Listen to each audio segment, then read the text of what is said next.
जय माँ मातंगी। मेरे पीछे आपको जो गौ माता दिख रही है, ये गौ माता हमने रायपुर के भैंसस्थान से लाया। हम 3-4 दिन पहले रायपुर के भैंसस्थान में गए थे। हमारे यहाँ पे और भी गौ माता हैं, लगभग 120 गौ माता हैं, तो उनके लिए श्रृंगार का सामान लेने गए थे। तो उस वक्त मुझे ये गौ माता जो है वह भैंसस्थान में बारिश में कीचड़ में भीगते हुए भटकते हुए दिखी, और ये वहाँ पे कूड़ा कचरा खा रही थी। तो मैंने वहाँ पर लोगों से पता किया ये गौ माता किसकी है। तो लोगों ने कहा कि गुरुजी, इसके 3 थन खराब हैं, एक ही थन अच्छा है, और इसलिए जो है इसको खुला छोड़ दिया है, ये किसी की नहीं है। तो मैंने कहा एक काम करिए, इस गौ माता को हमारे धाम में भेजिए, वहाँ पर इनकी सेवा होगी। क्योंकि देखिए, दूध हमारा उद्देश्य नहीं है, हमारे धाम में दूध बेचा नहीं जाता, और दूसरी बात हमारा उद्देश्य है केवल गौ सेवा। तो इसलिए आज ये गौ माता 3 दिन बाद जो है हमारे धाम में आ गई है। अभी इनका स्नान वगैरह करा दिया गया है। अभी ये जो है भोजन पा रही है यहाँ पर, और अब ये यहीं पे रहेगी धाम में, और इनकी यहाँ पर सेवा होगी। देखिए, अगर आपको भी ऐसी गौ माता कहीं मिलती है तो उनको घर ले आइए, उनकी सेवा करिए, यही सच्चा सनातन धर्म है। हमारे धाम में सभी नस्ल की गौ माता मिलेगी आपको, गीर, खिल्लारी, साहिवाल, डांगी नस्ल जो गुजरात और महाराष्ट्र के डांग प्रदेश की जो गौ माता है, डांगी नस्ल जो अभी लुप्त होने के कगार पे, वो भी हमारे यहाँ मिलेगी। खिल्लारी गौ माता जिसकी बनावट घोड़े जैसी होती है। महाराष्ट्र में एक तरफ घोड़े को बांधते हैं और दूसरे तरफ जो है उस खिल्लारी गाय बैल को बांधकर जो है दौड़ाया जाता है, मतलब घोड़े के बराबर दौड़ती है और दिखती भी घोड़े जैसी है। तो खिल्लारी गौ माता भी हमारे यहाँ। और सबसे बड़ी बात, हमारे पास भगवान श्री कृष्ण की गाय है। सही सुना आपने, जब भगवान श्री कृष्ण मथुरा से रुक्मणी माता को भगा के ले जाने के लिए अमरावती में आए थे।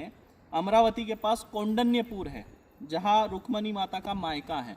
तो साथ में कुछ गाय और ग्वाला लेकर आए थे, लेकिन जब वो रुक्मणी माता को लेकर अपने साथ जा रहे थे तो परिस्थिति ऐसी बनी कि ग्वाला और गाय को साथ ले जा नहीं सके। तो ग्वाला और गाय वहीं पर बस गए कौंडन्यपुर के आसपास। और अभी वो जो गाय हैं उनके वंशज, आप ये कहेंगे, उन्हीं गाय के वंशज है जिनको गौड़ाऊ गाय कहा जाता है, और वो भी अभी लुप्त होने के कगार पे है। आने वाले समय में हम केवल किताबों में पढ़ पाएंगे कि भगवान श्री कृष्ण की गाय वहाँ पर मथुरा से भगवान श्री कृष्ण लेकर आए थे, पर वो अब लुप्त हो गई, ऐसा हमें सुनने मिलेगा। इसलिए उन गाय का संरक्षण करने के हिसाब से हमारे यहाँ पर गौड़ाऊ गाय और गौड़ाऊ नंदी को भी लाया गया है, जिसका नाम है शंभू। उसकी कद काठी आप देखेंगे तो मोहित हो जाएंगे शंभू को देखकर। तो यहाँ पर सभी नस्ल की गौ माता है, देसी नस्ल की भी गौ माता है। उड़ीसा राज्य के 4 देसी नस्ल की गौ माता हमारे यहाँ पर है। हरियाणा की देसी नस्ल की गौ माता हमारे यहाँ पर है।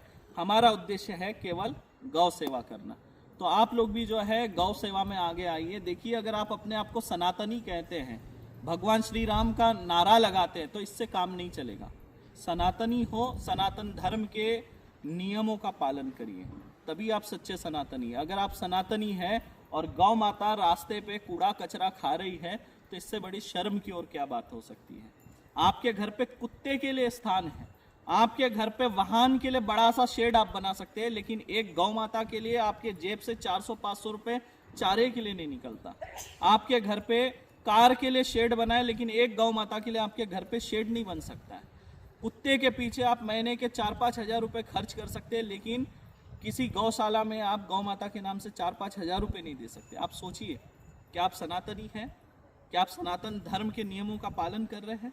थोड़ा सोचिए। जय मां माता।